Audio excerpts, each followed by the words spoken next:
जानते, किसी को नहीं जानते हम। छोड़िए मेरा हाथ, हम नहीं जानते आपको। अच्छा ठीक है, नहीं जानते। हाथ छोड़िए ना मेरा। हाथ छोड़िए, हम नहीं जानते हैं, हम नहीं जानते। हाथ छोड़िए, नहीं जानते आपको, नहीं जानते। मेरा हाथ छोड़िए, मेरा हाथ छोड़िए।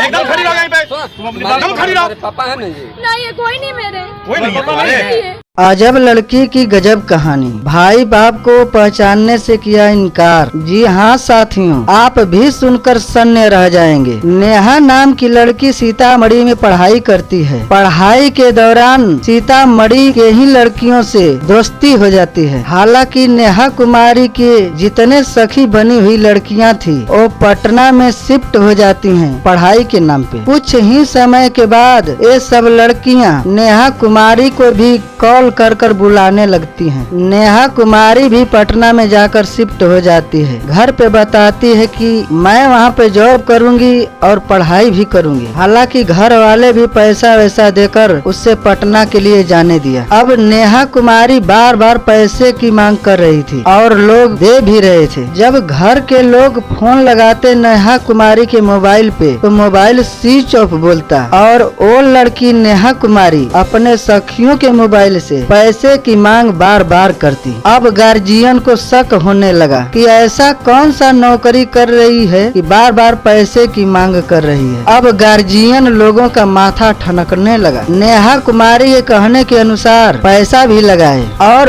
उसी मोबाइल के लोकेशन से पटना भी पहुंच चुके। पटना मोड़ के पास देवरानी जेठानी नाम का एक संस्था है, उसी के पास लड़कियों से बात करने के दौरान लड़कियों से बहस हो गई। इन लोगों को शक होने लगा कि मेरी बहन ब्लैकमेल हो चुकी। ये लोग तुरंत पुलिस को फोन लगाए और पुलिस भी पहुंच चुकी। ये लोग बता रहे हैं कि पटना के वार्ड पार्षद रणधीर कुमार तुरंत पहुंच जाते हैं और इन लोगों के साथ बदतमीजी करने पर उतर आते हैं। जब इनके बहन नेहा कुमारी से बातचीत हुई तो इन लोगों को पहचानने से ही इनकार कर दिया। नेहा कुमारी साफ साफ बोल रही है कि मैं इन लोगों को पहचानती तक नहीं हूँ। ये लोग पता नहीं कहाँ के हैं। मैं कोई ब्लैकमेल नहीं हुई हूँ। मुझे लोग कहीं बाला फुसला कर नहीं लाए हैं। हालांकि नेहा कुमारी के परिजनों का मांग है, प्रशासन से कहना है कि इन लोगों का मेडिकल जाँच हो, तब सारा सच निकल कर सामने आएगा। थोड़ा इस वीडियो में आप समझने का कोशिश करें।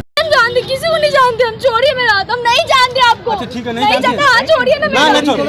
हाथ छोड़िए, हम नहीं जानते हैं, हम नहीं जानते। हाथ छोड़िए, नहीं जानते आपको, नहीं जानते। मेरा हाथ छोड़िए, मेरा हाथ छोड़िए। एकदम खड़ी रहो, यहीं पे एकदम खड़ी रहो। पापा है नहीं? नहीं, कोई नहीं मेरे, कोई नहीं पापा नहीं है। कहाँ थी तू? कहाँ थी क्या? मैंने उन लोगों को छोड़ी, उन लोग कुछ नहीं किया। लोग मैं कुछ छोड़ के तुम कहाँ थी? तुम कहाँ थी? अब किसके कहने पे आई हो? कौन से फ्रेंड के? कौन से फ्रेंड के? मुझे पता चला आप लोग मेरे को छोड़ के पकड़ रहे हो, गलत कर रहे हो ना आप मेरे साथ। डायरेक्टली कैसे कौन छोड़ के गया? कौन यहाँ पे छोड़ा?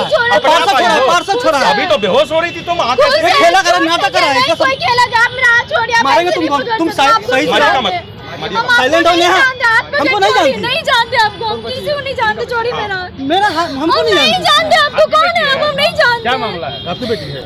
नहीं, हम जानते, किसी को नहीं जानते हम। छोड़िए मेरा हाथ, हम नहीं जानते आपको। अच्छा ठीक है, नहीं जानते। हाथ छोड़िए ना मेरा। हाथ छोड़िए, हम नहीं जानते हैं, हम नहीं जानते। हाथ छोड़िए, नहीं जानते आपको, नहीं जानते। मेरा हाथ छोड़िए, मेरा हाथ छोड़िए।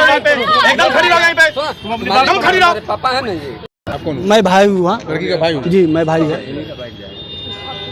क्या हुआ पूरा मामला बताइए। देखिए, पूरा मामला यही है कि मेरी सिस्टर को सीतामढ़ी में लोग से जान पहचान हुई। कौन लोग?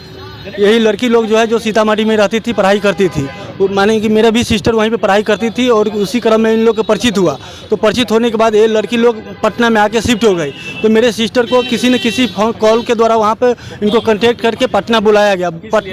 पटना बुलाया गया कि उसको ब्यूटी पार्लर में काम करने के लिए। और यहाँ पे काम करने के लिए यहाँ पे आए तो यहाँ पे पता चला बाद में कि मेरे घर से जेवर उवर सब जाके भूती में बनकी रख, माने कि उसको गिरवी रख के वहाँ से भी पैसा उठा ली हुई है। और एक बड़ी वाली सिस्टर है, उनका भी मोबाइल लेके चली आई हुई है। यहाँ पे मोबाइल वाइल सब लेके आने के बाद इसका मोबाइल लेके स्विच ऑफ करके इनके साथ जो लड़की है वो मोबाइल स्विच ऑफ करके रखी हुई है। और इसके बाद हमको लड़की से बातचीत नहीं करने दे रहे हैं। एक बार यहाँ से रिकवर करने के बाद दूसरा बार जब यहाँ हम आए हैं तो यहाँ के पार्षद जो है जो हम लोग के साथ मान के धमकी उमकी मारने की धमकी उमकी दे रहे थे। क्या नाम है क्या, ब्लू कलर के गाड़ी से रणधीर जो नाम है वही आए हुए थे। तो पुलिस को भी धक्का मुक्की किए, गर्दन पर दबोचे हुए थे जो ड्राइवर थे उनको। क्या लगता है इन लड़कियों ने आपकी बच्चियों को क्यों लाया यहाँ नौकरी के नाम पर? यहाँ पे लाया गया, देखिए साथ में मानी बट यही है कि वहाँ पे साथ में पढ़ाई करती थी, पढ़ाई के माध्यम से यहाँ पे इन लोग को बुलाया गया। बुलाने के बाद यहाँ पे कहा गया कि उनको हम जॉब दिलाएंगे ब्यूटी पार्लर में काम करने के लिए। यहाँ पे काम के सिलसिला में बुलाने के बाद वहाँ से पापा से पैसा मंगा रहे थे। जो पैसा खर्च होते थे तो वो फ़ोन करते थे, लोकेशन नहीं देती थी। तो हम लोग उस जहाँ पे पैसा पे फ़ोन किए थे, ये लोग लड़कियाँ मंगवाती थी? जी पैसा मंगवाती थी वहाँ पे। बच्ची मांगती? जी मेरी बच्ची मानी सिस्टर मांगती थी पापा से, तो वहाँ से पैसा भेजा गया। मात्र इसको 500 रुपया भेजा गया। जो चाट की दुकान है वहाँ पे बगल में देवर जेठानी के पास चाट की दुकान है, वहाँ पर पैसा भेजा गया चाट की दुकान में 500 रुपया। उसी चाट की दुकान के माध्यम से हम लोग वहाँ पे पहुँचे। इनके बाद वो जो उसमें एक लड़की है, क्या नाम है उनका, माही नाम है, कुछ नाम है, उनका भी अकाउंट नंबर मेरे व्हाट्सएप पर सेंड किए कि बोले कि भैया इस पे 1500 रुपया डाल दीजिए। मतलब तो आपने जो पैसे भेजे थे उसी पैसे के भेजे हुए के मार्फत आप खोजते जी उसी पैसा को पैसा जहाँ पे हम डाले थे जिस चाट के दुकान पर, उसी चाट के दुकान के माध्यम से वहाँ तक हम पहुँचे। फिर कैसे लड़कियों तक पहुँचे अपनी बच्ची? लड़की को हम लोग वहाँ पे रात को हम लोग सीतामढ़ी से लक्ष्मी से निकले हैं और रात को सुबह हम 6-7 बजे करीब में हम लोग पटना में हम लोग पहुँचे। इसको मानी गेट के बाहर ये लोग 9:02 पे ये लोग सो के उठी है। पढ़ाई करने वाली लड़की को इतना देर तक नहीं मानी कि उठ सकती है। क्या लगता है कि बच्चियों को गलत राह पे ढकेलने का? हाँ, ये लोग को वही रहा है कि बच्ची को दलदल में फंसाने के लोग साजिश रच रही है। इसलिए बच्ची को हम लोग को रिकवर करना है। बच्ची को मान के चलिए कि बच्ची को अगर अच्छा रास्ता पर आता तो कम से कम उनको पेरेंट्स से तो कम से कम बात करने तो देती, बात भी नहीं करने दे रही। उसका मोबाइल छीन लिया हुआ है लोग।